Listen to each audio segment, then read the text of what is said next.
దీపం చూపించేసిన తర్వాత అప్పుడు స్వామివారికి నైవేద్యం. అప్పటికి అవసర నైవేద్యం మీ దగ్గర ఏది ఉంటే అది.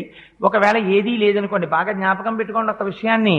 మీరు రాత్రి ఓ అరడజన అరటిపళ్ళు తెచ్చుకుని అందులో 2 తినేశారనుకోండి, మిగిలిన 4లో ఒక పండు నైవేద్యం పెట్టకూడదు, ఉచ్చిష్టం అవుతుంది. ఎంగిలి నైవేద్యం పెట్టకండి. అదేంటంటే ఆ 4ని తినలేదు కదా అంటే కుదరదు.